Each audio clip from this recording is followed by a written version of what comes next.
hello. There's people still filing in, but I think we're starting. Hi, everyone. Hello. Hope you're all well. Hope you're comfortable. If you're not comfortable, just think it could be worse. You could be wearing full armor. Hi, I'm Aoife. I'm Senior Communications Developer at Larian, and this is Baldur's Gate 3, a retrospective, which is just a fancy way of saying Baldur's Gate 3 has been out a year now, and we want to celebrate that fact. So, for the next hour, maybe a little bit more, we'll be chatting to some of the very talented people who have made the game. And, you know, at least things have stayed interesting because it was an interesting journey from conception to today. And because we know you all have a lot on your mind and, well, in it, we're going to be taking some questions from the BG3 Discord, and then there's going to be time for a very short audience Q&A at the end, so maybe have your questions prepped or start thinking about them now. All right, so shall we introduce our panelists? Let's start over here. Hello, everyone. I'm Nick the Druid, I guess. On Baldur's Gate 3, besides working as the cow, I also was the lead systems designer. And together with a team of designers, we worked on classes, spells, magic items, some gameplay systems, and balancing.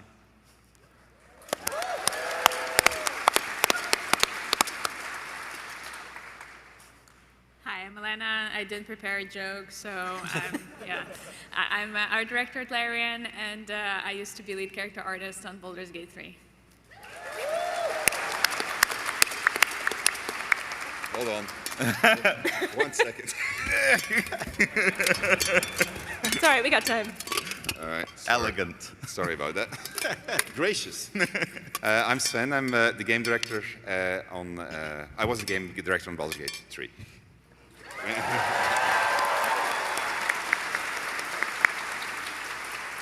And I always have to follow him, which makes me unimpressive. I'm Adam. I'm the writing director at Larian. Woo! And then I have to follow him. It's easy. Oh, yeah.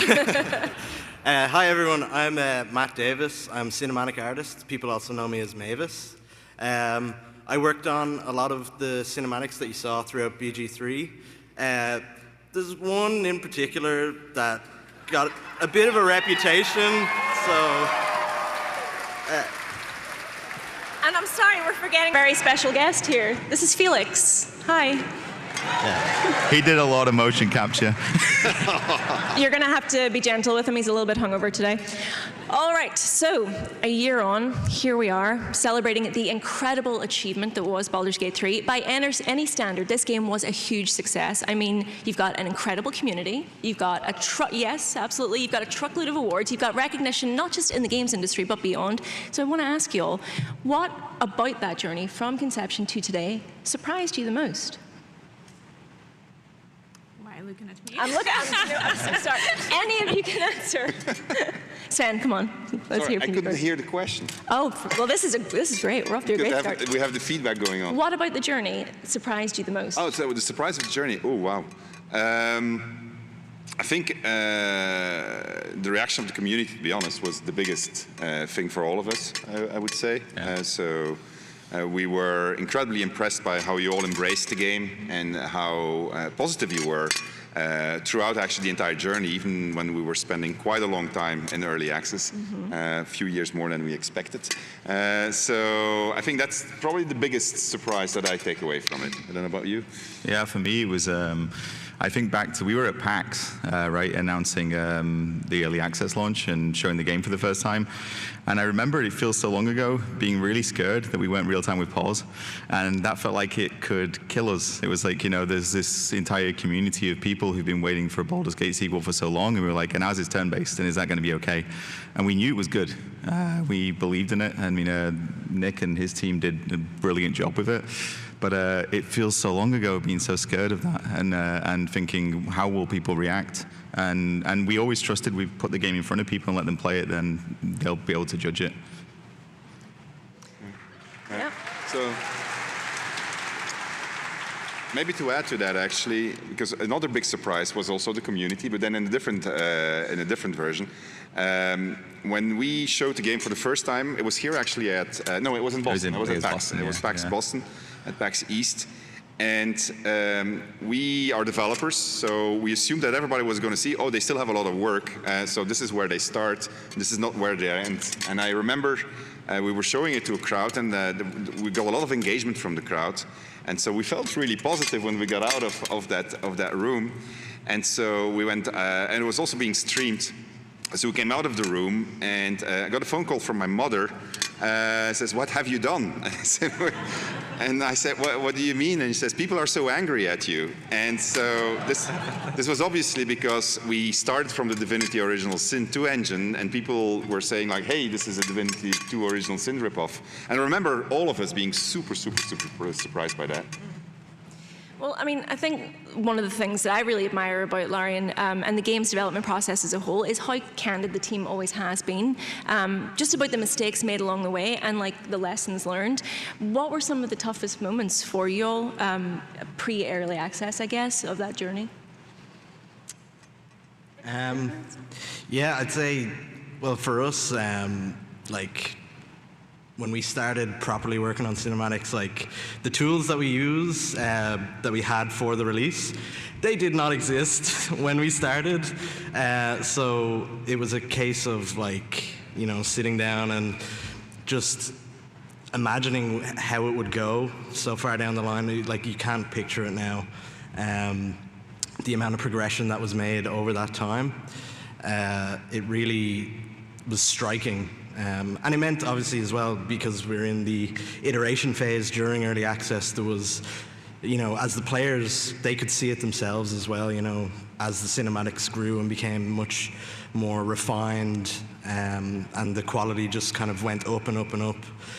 So I'd say that was like a great thing to see. The good news is the writing team knew exactly how to write a cinematic game. We didn't.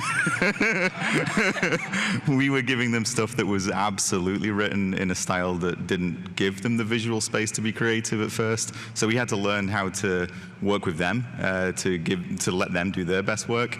And then for the artists, they put the camera in places you didn't expect it to go, right? So.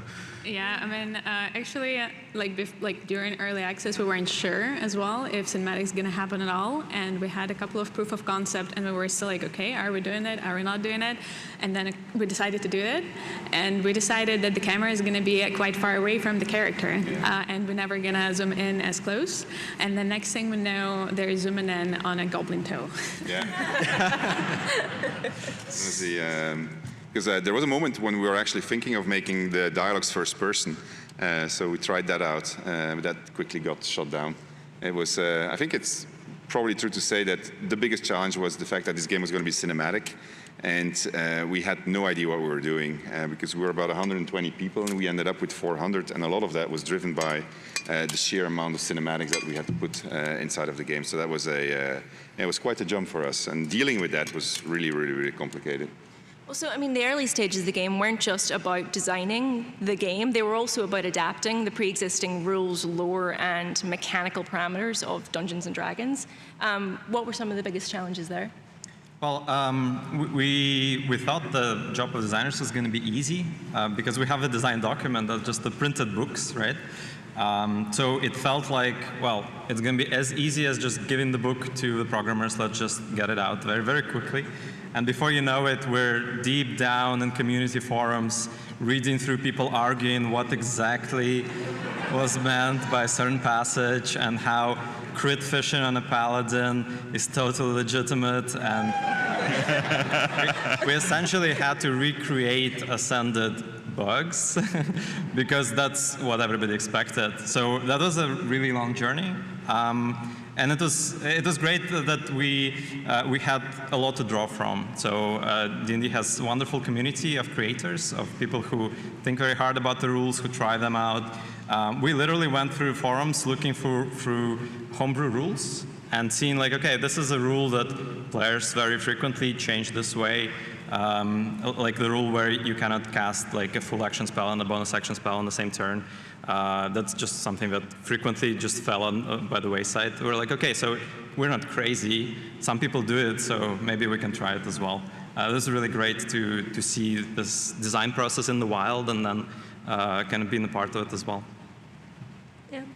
Yeah, it was, I think one of the things that struck me the most was how very specific we had to go for every single spell almost, because when we worked on Original Sin 2, we had a system where we could reuse a lot of code, and here we almost, for every single spell, it had to be a separate system, which added tremendously to the workload that came out of it. It was that was quite a journey. And then when we got it into early access actually for the first time, and we had our version of what we said, these are our homegrown rules, and then we saw the community who didn't agree with that. That was also a very interesting moment in our careers. And do you think maybe Baldur's Gate 3 has influenced Dungeons & Dragons going forward? Well, I mean, yes. I don't know, I mean, like we just heard that the introduction of weapon masteries. Weapon masteries is something that Nick and his team worked on a long time, just trying to figure out how to make the fighter more interesting from the get-go. That's how that entire discussion. We used to call them weapon actions, I think. Yeah, weapon actions is what we internally call them. So there's been a bunch of things that influenced it, I think. What were some early concepts from each of your departments that didn't make it or were changed for the final game? I mean, we did mention the cinematic camera, of course, but are there any other examples of it? Oh, there were a bunch of it. Let's see. Oh, Carla, obviously. Yeah, I know there was. So the game was much bigger originally. In our heads, you were going to be traveling. You were going to have so many more regions to go to.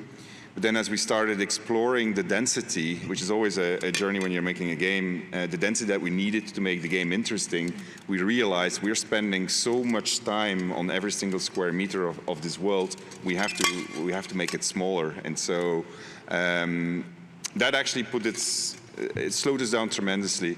And then what Adam mentioned also was once you started looking at how cinematics interfered with the actual gameplay, we had very long... again. Sorry? Us again. No, but we had really long discussions about it, right? Yeah. Because, I mean, it was, from a gameplay point of view, you wanted to be able to approach something like the Goblin Village, for instance, from any direction. But from a cinematics point of view, you wanted to make it dramatic. And so, but you never knew where the player was going to come. You never knew who was going to be dead. You never knew what the player was going to be doing. You didn't know how many characters were going to come. So that introduced a lot of things. So as a result of that, we had some darlings that we needed. Oh, we had a cover system also. Remember that? Yeah. We really experimented quite a bit with it because it's part of the D&D rule set. But we just found so many problems with how it works in 3D from top-down camera. But otherwise, I would say for gameplay, we only grew. We added a subclass at release for everybody. The reaction system was put in place purely because community really wanted it. That's a really good example of what we added in early access that we really didn't plan. We really hope that we're not gonna just get away with not pausing the game because it's so difficult technically, and things like sound really hates when you stop things and you have to, like, what do you do with sound? You know, you're casting Fireball, there's now nice shh going on. And then gameplay says, like, now we need to pause. It doesn't work this way. But yeah, I think for us it was just continuous, like more. We have to talk about the bear in the room. I mean, I know it's mentioned a lot, but it really does represent, you know, a turning point in the trajectory of how the game was talked about. Mavis, I'm looking at you. Yeah, so that one came about. That was an interesting one, I would say. Did you get a call from your mother? I did show it to her the next day after the stream, the panel from hell, and I remember her words. She was like, "That's weird." Very supportive though. So, no, I remember talking about like it was signified a kind of an upward turn in the momentum towards the launch of the game, I think.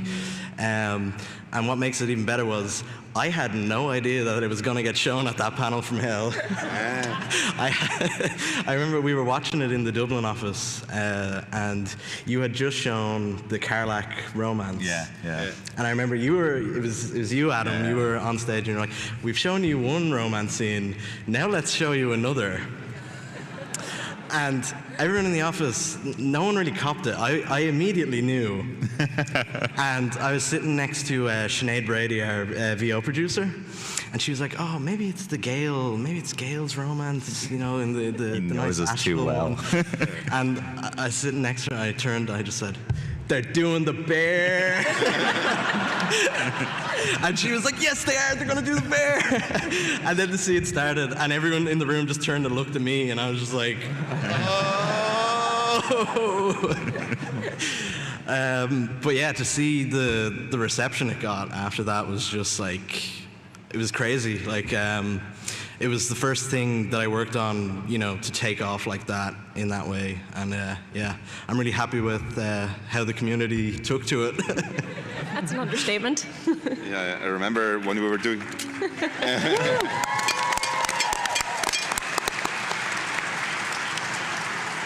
We were doing the panel from Hell stream, and so the bear scene had just shown, and I saw the publishing team. They were super excited, and they were yelling, "We got banned on TikTok!"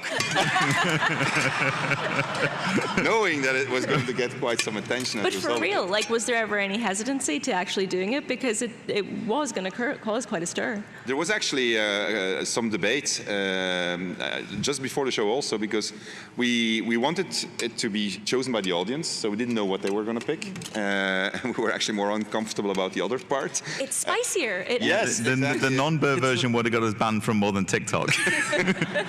So there was quite some debate, but then we said, okay, this is what the game is, right? And I mean, this clearly says it's a mature game. I mean, it's it's funny, so we'll just go for it. And then it got picked up, and it became rather interesting. Yeah. What the reaction was. It's actually, because Matt mentioned that we showed the Carlac scene as well, and we did talk about that too. We wanted to show the breadth and diversity of romance in the game, so we wanted to show that there were different kinds of moment, because I love the bear scene. I think it's fantastic. I think it's incredible, but we didn't want to be, you know, romance is just this to us. We wanted to show the breadth of it. Yeah, I mean, like, the team's openness, this scene and other things aside, has really helped give insight into the complex development of any game, how complex it can be, and how making even the most successful game is often 2 steps forward, 1 step back. The other way around, reverse that. But has it been difficult to maintain that level of openness as the game has, you know, continued to flourish and the team has, well, been like under more attention, I guess? There's definitely more pressure, and we certainly get a lot more feedback than we used to, but we're trying to just remain who we were when we started out. I mean, it worked for us. I mean, like, so we know that we can fall back to where we were when nobody knew about us, so this is but I don't think we can make it any other way. I mean, the development culture at Larian is really very open and very introspective about, like, what are we fucking up, how can we do it better. And the panels from hell were a huge part of that as well. I mean, they're always fun to watch people getting turned into cows and etc. And the opposite way. And the opposite, absolutely. But how has the success for Baldur's Gate 3 set Larian up for what's next? I mean, you've got more studio space, more, like, this team is bigger now. What can we look forward to? Well, I mean, so when we started, we were about 100 people, and so we grew to 400 people.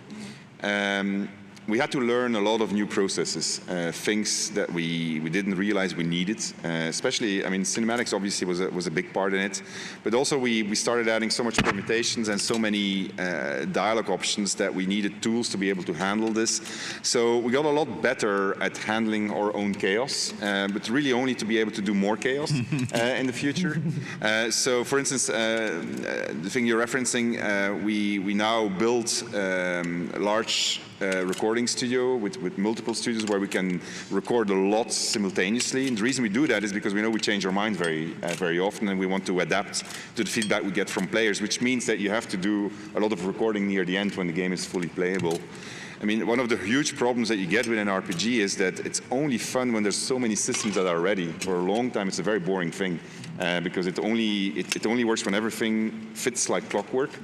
And so you need to be able to continue to adapt rapidly, even if your production values are high, which is the case in BG3, and certainly for the next thing that we're going to be making. So we picked up really a lot. It was a really huge learning process. And the funny thing is that we just, like, even despite all these things, we just keep on running into trouble with whatever new things we're starting to do. All the new trouble. And we wouldn't change it for anything. Right, let's have some questions from Discord. So, from Nay, I really love the descriptions under each item. Some are funny, others reference the lore of D&D. How did you come up with all of these little texts? How long did it take you, and which ones are your favorite? So the non-vocalized texts, so I always call them readables, they're really good fun to write because there's less pressure. They don't need to be recorded, they don't need to go through cinematics, so it's actually like a little palate cleanser at the end of a day often that you write those. I do remember one day where we had to write 20 cheeses, and that wasn't a great day. Trying to make cheese interesting over and over again. Shout out to anyone who enjoyed them. And then, but you're also trying to get across lore, so it is actually a very useful tool for people who want to engage with it. So you can put in the details that the people who really care will dig into. There's a lot of little bits of backstory and some pretty emotional bits in there as well. There's a lot of stuff in the epilogue. We had a lot of fun there because we had the mailbox where you can catch up on everyone at the end. So it's very useful for that. But it's a completely different type of writing. So I think for any writer, it's nice to have, I get to write something where all the other teams don't need to be aware of it straight ahead of time. You know, it's a little bit of freedom there. So they're a lot of fun. Yeah. Nice. From Proxygate Tactician, which cutscene in the game took the most time to create, and which is the team the most proud of? Combat Over, I would say. Jesus. Yeah. Yeah. For me, anyway, specifically, because that was so this is the sequence at the end of the game, and basically all our permutations that we have at the end of the game, well, they have to end up somewhere, and they all end up in this one single file. It's like looking into the eye of God looking at that dialogue file. Yeah. It's crazy. If anyone remembers, I think there was a post made on Twitter, and it was a shot of the dialogue file, and it was Rafiki superimposed on top of it. That was that scene, and that took quite a few months of work from multiple artists. It was that big that we had to actually split it up between people to work on the different chunks of it. And I think it came together, like that was, we're in the lead up to release, and we had to get it all in, and I think we did a good job in getting it all working and structured in the way that we wanted. And we will never do it like that again. Spoiler, we will. So, because that dialogue, that was an entire scripting team from January onwards, all the way till release, and that was the only thing they did. And shout out to my lead writer, Crystal, who spent a lot of time on that dialogue and is a hero.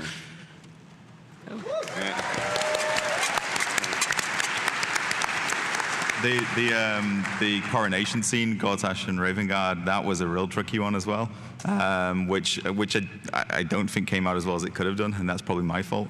It usually is.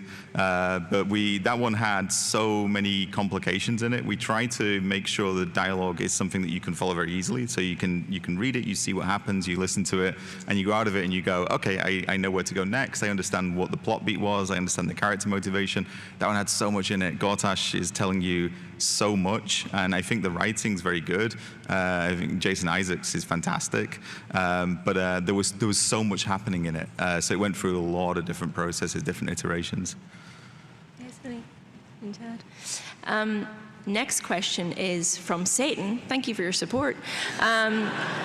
I recently discovered that in the first camp there are chairs hidden underneath some scenery objects to simulate sitting on them for the tiefling party, for example. Would love to hear about other such workarounds. There's a lot of faking going on in the background, and it's super interesting.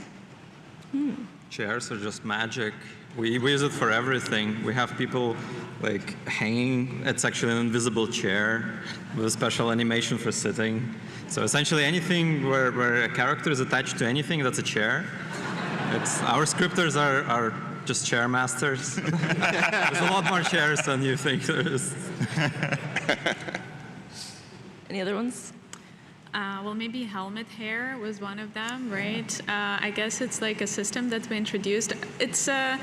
It's kind of faking, but then again, so to be able to preserve your hair type, we came up with a system where we would customly make hair of each type. So like you have wavy, curly, afro hair, straight. And like we would put it in every helmet. So when the character wears a helmet, then it would know which hair type you have, and then you would preserve your curls. But yeah, obviously it's not your hair. It's a helmet. It's attached to a helmet. Yeah, sorry. Next question is for you, Alena, from Kotatsu. What advice do you have for newbie concept artists trying to break into the industry despite its current state? Anything you wish you could have told yourself when you were starting out? Yeah, so we see a lot of concept artists who are starting out who are really focusing about like on the polish and the quality of the polish of their work. But what we want to see and what we're most interested in is the ideas. So if you're starting out as an artist, it doesn't matter if you're a concept artist or any other type of artist, we wanted to see fresh things that we haven't seen before. We wanted to see quick iterations, explorations. We don't want people to just spend hours and hours trying to get like, the material of the metal, right? Like to paint it. So yeah, that would be my main one. And I guess, kind of looking back at, my career journey or journey as an artist, I think it's very important to get the philosophy right. And I think at Larian, we try to encourage people to think about the game, right? And the game is the focus, and all the good things come from there, like the decision that you make, if you base them from the point of, is it going to be fun for the players? Is it going to be good for the game? Will players enjoy wearing this outfit or looting this weapon? Is it going to bring them joy? And then if the answer is yes, then it really helps you navigate those things and then make the right steps. All right, the next question is for Adam from Skip Jump, I'm guessing that. What works did you take inspiration from when crafting the narratives? Did any specific piece of media spark your writing? I'm going to shock you. So Baldur's Gate 1 and 2 were pretty big inspirations. Heard it here first, folks. So, I mean, it's going to differ for every writer on the team. So my philosophy of writing is an art, but it's also a craft. So I'm very much a believer in maximum input, bring in as much as you can from as many different sources as you can. I actually think the worst thing you can do if you're making a game set in the Forgotten Realms is read a bunch of Forgotten Realms novels, because you already have that as your base, so you want to bring something new to it, something different. I read a lot of Shakespeare because I'm that guy, so you'll notice bits of that. A couple of us are big Shakespeare people, we're writers. But reading outside of fantasy, it's like, you can get stuck in a rut, I think, if you stick within your genre. So if you play through Baldur's Gate 3, I think you can see, there's a lot of different subgenres in there. We try to lean into horror at times, comedy, romance, tragedy. And if you you can become too vanilla, kind of, I think if all your input is the same. So I'm actually more inspired by films than books a lot of the time as well. Like, I think very visually, he would disagree with that. but a lot of the cinematic influence. So like, I can't be. People ask me afterwards if you want to talk about my film list, because I've got a lot of things. Yeah, a lot of sci-fi, a lot of horror actually, leaning away from just reading fantasy. So the next question is from Brimstone. It says, what new avenues were opened up from the upgrades to the Divinity engine from 2.0 to 4.0? Were there things that you wanted to do in DOS 2's Divinity engine that couldn't be done due to engine limitations, and that informed the upgrades for Divinity Engine 4? Oh, there were many upgrades, right? So I think that the interesting thing is the things that we still carried over. There's code in there which I wrote back in '98, which is really bad code that should not be in the game anymore. That's still in there, and wow. To this date, they still can't get rid of it for some stupid reason. No, I mean visually it got a lot better. Streaming was a very big thing that was added to it. for better or for worse, the opinions are divided. There were some new scripting systems that were introduced. So Nick got a lot of power in how you could set up your system rules, I mean, eventually. Yeah, it's what Sven mentioned with the spells, the fact that most D&D spells have some twist to it. That twist means that some designer somewhere needs to define how it will work everywhere. So you take something like Chill Touch, and it's like a normal damage spell, and then at the end it says like, oh, by the way, you cannot heal, all right? And it's like, oh my god, how are we gonna make it? So we did empower designers quite a bit to create very custom things on the fly, both for the player spells and items, but also for the combats, the encounters, the kind of things that the player has to go up against. Without those tools, I don't think it would be possible to make a game as diverse as BG3, so really happy about that. I would also like to make a shout out to our game graphics team, because without them we couldn't have made like the game that would look so well. And yeah, if you have seen some of the early prototypes that we've shown, yeah, I mean the lighting, the material, skin definition, like a lot was done with the help of the Great Programmers Now team. This was also the, sorry.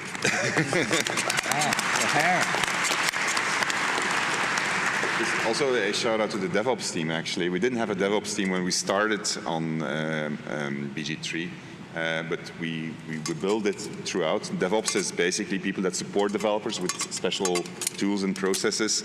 And they did a lot of automation for us, without which it would have been completely impossible to finish BG3. As a matter of fact, the end of development, it was for a large part, well not large part, but it was consisted of just keeping on buying new computers and servers and servers and servers just to be able to do more and more and more tests as the game was trying to test itself automatically. I mean, like, so without that it would have been completely impossible, because you have to realize whenever you did 170 hours, 180 hours of cinematics, something like that. Around that, I think, yeah. Yeah, so somebody had to watch these things, and because they broke down the entire time, because there was always something that went wrong. There was moments, actually months before release, everything was black. You remember the big lighting disaster of 2023? Yes, and that's another big thing is like every second of this footage has to be watched, but it doesn't have to only be watched once. It has to be watched over the numerous iterations that the scenes have, and it also has to be watched when there's, you know, a random change is made in the engine that breaks everything, like the screen just going black. We have to be checking constantly throughout the process of making the game. That's a lot of bear sex. So much. The next question is for Nick from Brahman. Have you ever had to clash with the creatives and tell them that their outlandish ideas were going to sink the project and lead to its demise? And were there ever any moments where you had to concede and let the developers cook? Is that today or ever? Just in the last half an hour. Well, it's really, I would say, the opposite. Whatever idea or feature we work on, we want to make sure that it has at least a modest chance to bring down the whole project. Because, well, like, you play a lot of games, a lot of really good games are coming out, right? So all of the easy things have been done. Everything good that's left has some risk. There's always some creative risk, and so for us it's a matter of managing that creative risk and sometimes making sure that we take enough risks because we want to keep you guessing. Like, hey, you can turn into a bear, but can you climb on the ladder? Can you talk to other animals? Why is it always bears? I don't know. We want, when we describe a feature, we want the player to go like, are they really doing this? I have to try it, right? Are they really gonna do it? Can I really throw the final boss? Well, not the final, but can I really throw Gartash off the cliff with teleportation? I'll check it. So it's we rely on our designers and everybody in the team actually to continuously generate something like, hey, let's do something crazy here. This question continues actually and says, in that vein, how important is it to build trust and understanding between you and the development staff, and how do you build the kind of relationships that are necessary to create this kind of game? I would say that at Larian, we try to keep things relatively flat as an organization. So each individual designer is really the owner of their thing. So somebody working on a feature, even if it's like a feature like digging for treasure, for example, they are really the creative director of that feature, right? So we try to make sure that there's ownership, and it's that designer deciding what should happen, what is the best for this feature, for their idea, and it brings out a lot of energy from people, a lot of excitement to work on this. The next question is for Mavis from Sabe. Hello. As the certified #1 Halcyon lover, I want to ask Matt Davis specifically, what was your reaction when the idea or brief was given to you? Were you given any context behind it? Did they just drop it on you like, oh yeah, you're going to have to animate a suggestive smirk on a bear? Or did they try and ease you into it? How long did you spend on it? And also, do you take private commit? I'm taken out by a sniper rifle before I can finish the question. RIP to that person. So I would say it was mostly probably just dropped on me with not a lot of hullabaloo or anything. I was kind of just, I got the scene, it was assigned to me, I started looking at the dialogue file, I was like, oh, this is a steamy scene with Halcyon. And then I was like, oh, there's a few options here. Okay. And so I was like, how do I do this? This is so I kind of just started piecing things together, just ideas, and kind of just started building it out, and it was starting to come together like relatively quickly, like that part of the sequence. There's actually a lot more work went into the non-bear romance part of that dialogue. There was, a lot of work had to be done in that, but yeah, I pieced together the bear side of it, and I don't think anyone really had seen it too much, like outside of maybe my direct lead. And then I think it was you two were in the Dublin office one day, and the office we were in at the time, my desk is like right next to the kitchen, so yeah, I was gonna go get a coffee, and I saw things that I did not expect to see. Yeah. So like, I'd been working on it for so long, you kind of get numb to it almost, and people just walk by the desk and they're just like, what are you doing? Like, oh, yeah, but this is my life. Well, I saw the squirrel, dropping the acorn, and I was like, what is this scene? Oh, it's that. Yeah. Same reaction when I saw the squirrel. We don't have a squirrel scene. Yeah. I mean, but that was speaking yours, of nobody's seen it. That was part of the, that was the ending of the sequence, because we wanted to, that was for that part of the sequence, like the bear version. The squirrel was, I think, the only custom work we did for that sequence, because we wanted it to, it's like, this is very comedic. We need kind of a slapstick sort of ending to this. So I remember having a discussion with Graham, my lead, and Chad, our lead animator, and I was like, we gotta do something with this squirrel, because we had in the script, it was like a squirrel appears and runs off into the brush, and we just kind of workshopped it and came up with the idea of the nut. And Chad as a lead doesn't get to animate very often, but he was like, I will do it right now. And he ran to his desk, and we had that animation done within like a day or two. So it came together very quickly in the end. But yeah, you guys think that nobody sees the work in progress shots, but like we have spies, and then those spies, they like just take this like very raw block out white box of the scene, and then they just PM to everyone. It's like, have you seen this? So we've seen it. Yeah, once word got out of that scene, it kind of did the rounds around the Larian Slack channel anyway. All right, and then I guess the final is just a sort of general question that Discord quite enjoyed asking. How did Larian handle the huge company growth?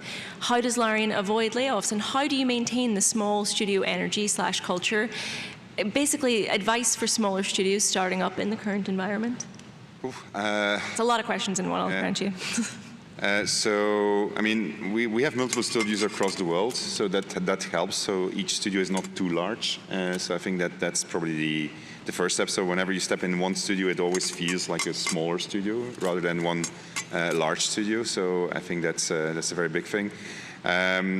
we, especially in the last year and a half, last couple of years of BG3, we spent a lot of time reviewing the game, and so everybody watched the same streams when people were talking about it. It's very, what Nick said, is very flat, right? So anybody could give feedback and people would react to it right away. So I think that if you can figure out ways where people can engage directly and say, like, well, I think this is what should be happening, and there's that discussion, and there's engagement, and sometimes it steers the game in a certain direction, you will manage to keep that feeling, I think. It's obviously not easy because we also are learning what it means to be a larger company. I mean, like we're game developers, so we're not managers per se. So it was interesting to see how we grew, but you adapt as you go. I think the thing that unites us all is that what Alena said, you're making something for a player and you want the player to have fun, and as long as we put that in front of us, I think we will stay as we were, hopefully. Yeah. Can I just add one thing? Because we recently met up, a lot of us in Barcelona, to talk about future plans and what we're doing now. And so we had all these really brilliant people talking about what their departments were doing, and it was really cool. But the thing that stood out to me the most was actually something David Walgrave said, who is, how long's David been at Larian now? He doesn't want his age to be known. Yeah. He's 22. Very long. And at some point, he's a producer. He's talking about production realities. He's talking about all this stuff, which can be quite dry. And there was a point when he said that he was walking around the office recently, and he said, I saw a bunch of developers gathered around a screen getting excited. And that's what game development will always be, no matter how big you are, no matter how small you are.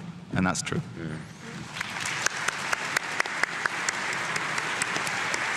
So we have a couple of small announcements that we're going to make at the end of the panel, but I think for the next, just to make sure we get through as many people as we can, if we can throw it over to some audience questions now, would that be possible? People who are responsible for running the lovely floor. There's a microphone there and there's a microphone there. Form an orderly queue and we'll try and get through as many of you as we possibly can.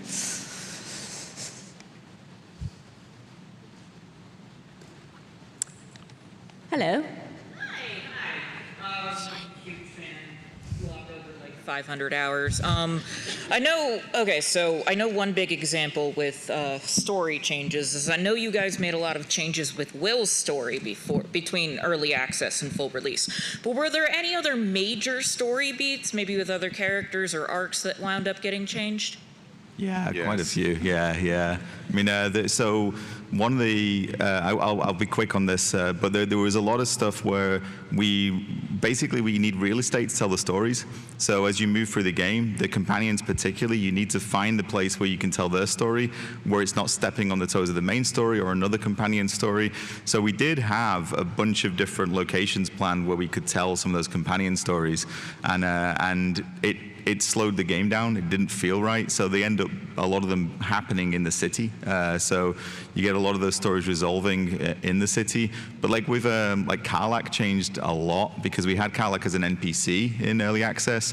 We didn't know the full story there. And actually, once we kind of landed on the heart and the Infernal Engine, it started to come together. And then one of our principal writers, Sarah Bayless, picked up the character and ran with it and made it into something that we didn't imagine. You know, she just created something with it. But there was a lot that just, you hear the phrase cut content a lot. The content wasn't cut. We never finished it because there was a point when we realized this isn't telling the stories we need to tell it. But there was a lot of stuff that didn't make it in, yeah. Thank you very much. And you can find me afterwards and we can talk in more detail. I like talking about this stuff. You've spoken a lot about how you've responded in a positive or active way towards player feedback. Can you tell us about a time when you thought, no, it's the fans who are wrong?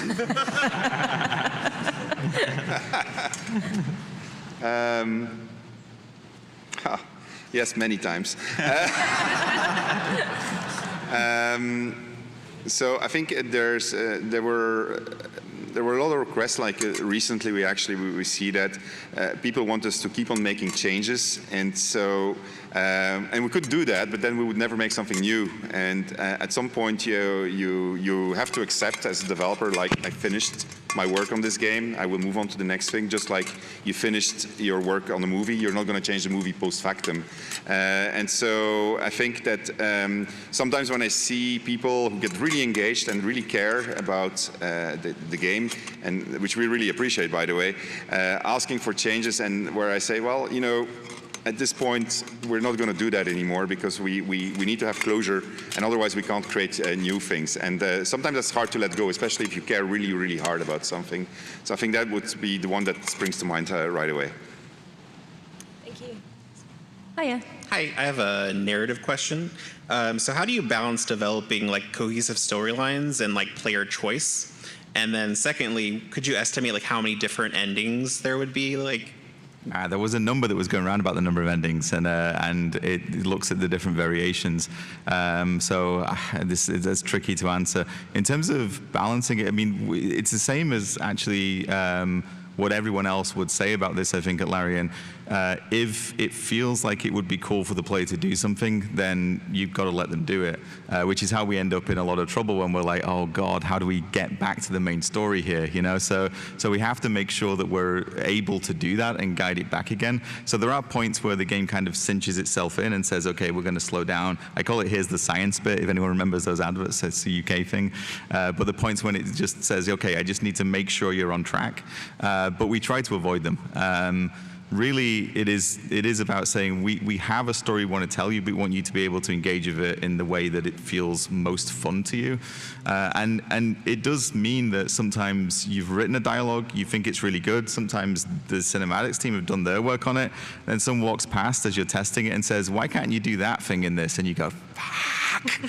And you go back to the beginning and you start again because they're right. I don't know if that answered the question fully, but yeah. Awesome. Thank you. Yeah. Thank you. Hi. Hi.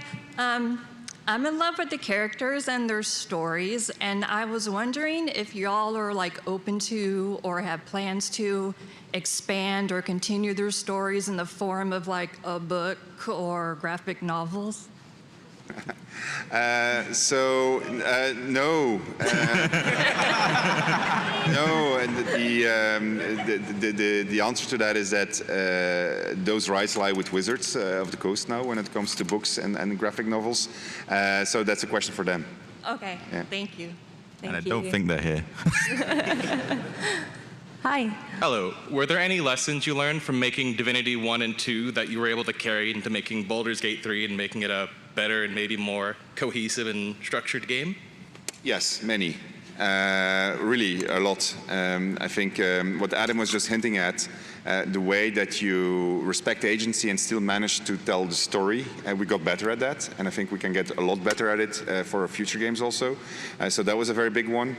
I think one of the biggest things that we learned, or at least that for me was a big learning, is making sure that whatever you put in a game is important all the way through and just doesn't die out in the middle of the game. So those were very big lessons. If you look at the original Sin 1, it had moments where it started dying, and you can actually see that in the average time played. And then in DOS 2, you could see that the average time played went up, and then with the BG3, you saw it really go up. So I think we did something really good there. We can still get better at it, but it is, I think those were really important lessons, and there's many, many, many more. You can ask afterwards if you want. Thank you. Thank you. Hi. Hi, so I'm a QA tester, and when I play BG3, I think this must have been super fun and also a nightmare to test because there's so many complex systems, and I just know that there's like a million ways to break those. So just for anybody that this might apply to, are there any specific bugs or bug trends that came up during development that really made you go like, oh shit, like what even is this? How do we fix this? You want to take that one? Well, the hardest parts were actually testing something that goes throughout the entire playthrough. Because if the game is 100 hours long, that's what, more than 2 work weeks to test that. It's fairly impossible. By the end, we were tackling it in various ways. So we had people who were speedrunning specific kind of storylines with specific choices just to see if all of the endings line up properly. We had automated testing that was catching all kinds of technical issues as well. So it's really a mix of different techniques that you have to employ. That would be probably, the Baldur's Gate 3 would probably be impossible to just test normally. You really have to automate part of it and be smart about it. So there were days where you'd get to work and it would be, today you are Will, you are dating Lizelle, who will defy Blackheath, and your father will die. Have fun. You have 4 hours. Thank you. Thank you. Hello. Hello. So one of my favorite parts of this game as a whole is that I'm usually like a dungeon master when it comes to my friends. So being able to actually play in a world instead of having to just run it was great. I'm actually curious to see, for you guys as the creators of this game, how do you guys engage with your own game? Like when you play it, do you try to do things like off-build? Do you try to do things where you want to do like the standard? I'm curious how you guys engage with your own product. I skip all the dialogue and enjoy the combat. I am not joking.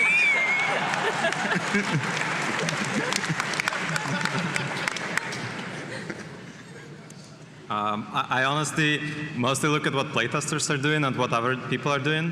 When you spend so much time with the game, you stop seeing it as a player.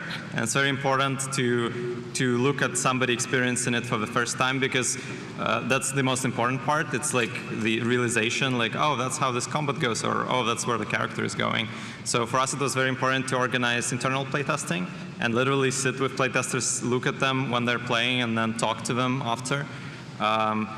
It gave us a lot more insight than trying to do it yourself, because you also saw all of the previous versions of the game kind of just layering together, and you would start forgetting like what was the newest part and what was the problem you fixed last week. It starts to blur together. So it's super important to put somebody fresh next to the game and go like, what do you think? Oh, thank you. Hi there. Hello. I was having an argument with a friend recently, and he asked me why the sexuality in Baldur's Gate is acclaimed and beloved, while the sexuality in other games like Stellar Blade is sometimes seen by some people as controversial or distasteful. And I knew that Baldur's Gate 3 does it wonderfully, but I couldn't articulate a good response to him as to why. So I'm wondering what you did to differentiate how sexuality was portrayed in your game as opposed to how it is in other games. You want to take that? Yeah, I mean, I think for us, it was, we wanted to present people that felt authentic. So whether it was their sexuality, parts of their identity, their traumas, we wanted them to feel authentic. And I think when they feel authentic and they feel like diverse people with different problems, different attitudes, and different kinks, arousals, fetishes, whatever it might be, seriously, I mean, I think if they feel authentic, then people embrace them as authentic people and characters. I mean, I don't think sexuality should be controversial. I think that it's okay for things to be sexy. And I think there's a broad range of what that can mean, and I think that's fine. I mean, like, there's nothing wrong with cheesecake, and there's nothing wrong with the more authentic version. But for us, it was that. It was, we present them as people, and then hopefully you go along, I was going to say on the ride with them, but you go along on the journey with them, and you're having an adventure with them, thank you, and you develop a relationship, and then hopefully it feels natural. One of the biggest questions we continually ask ourselves when we're reviewing the game is like, is this believable? Can I believe in this? This is wider than just sexuality. It goes for every single thing in it. And it's something that we put a lot of attention to it. Most of the feedback to a writer is, I don't believe in this. Yeah. So, and then it gets redone until I believe in it. So and I think that is one of the reasons why it feels natural when you play the game. Thank you. Thank you. Real quick, one negative consequence of it is that my girlfriend almost left me for Gail. I just want to say. It's fair. It's fair. Hi there. Hi.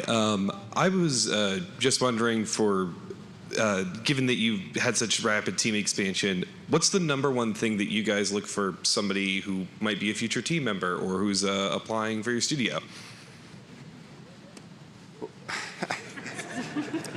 Bring us something we don't have.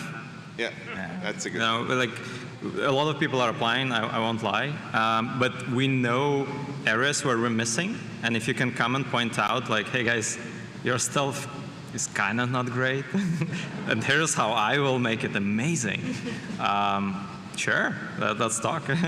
Tell us about it. Yeah, that makes a lot of sense. Yeah. Cool. Thank you. We've maybe got time for, let's say, one more on each side, if that's cool. Hi there. Hi. I just wanted to ask about your design process when changing rules from original 5th edition, because there's a lot of stuff that you mentioned earlier about like implementing homebrew rules, but also there are some things that were removed or changed because they're kind of too complex for a video game. Like one is like the spell suggestion wasn't present, which is one of my favorite to play, but one of my least favorite to DM. And I was just wondering like what your design process was with that, with changing them or removing them, and if there's any you regretted doing that for. It was absolutely agonizing, right? When we got to divine intervention and it says like, yeah, you can ask for anything. What do you want?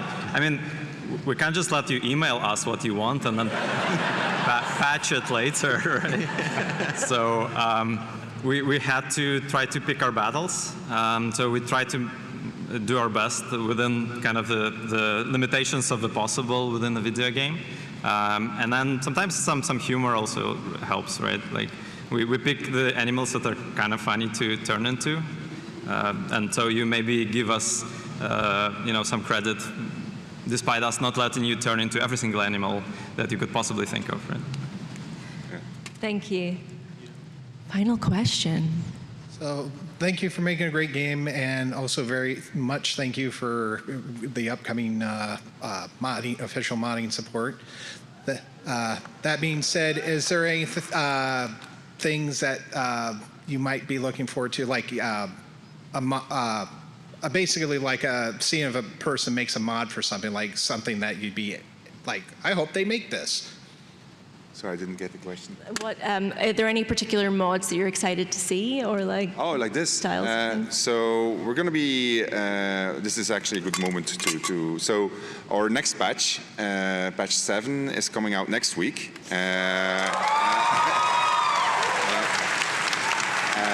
So featuring a lot of modding support, and in the context of that, we are going to be putting a lot of attention on the modding community that's been helping us in the mods that we can officially support.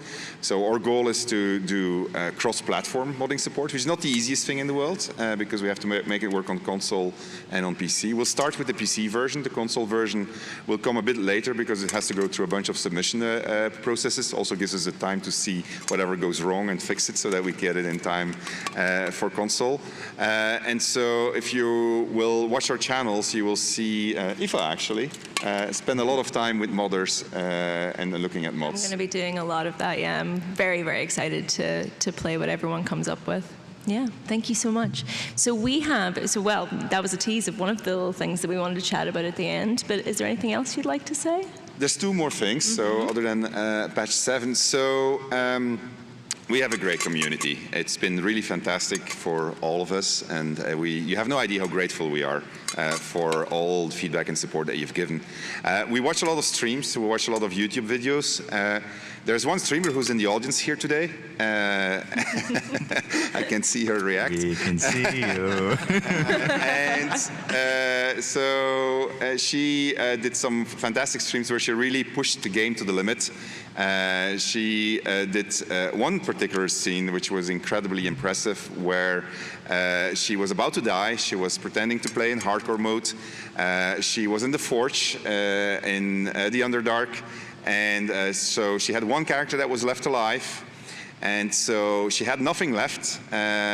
She could only throw stuff, and she had a firebolt. that she could still do. And so she reasons correctly that if she were to shoot at a lever, it would kill her and it would kill the boss. But she had a potion that was going to be crushed, and that potion was going to revive her, and so she was going to survive. And so when she did that, we all looked at each other and said, wow, that's so amazing. Now, the reason why I mentioned this is just to introduce Luality, but also it's her birthday today, and so we wanted to wish her a happy birthday.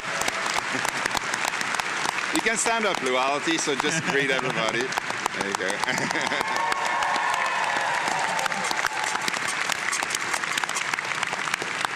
And so then finally also a shout out.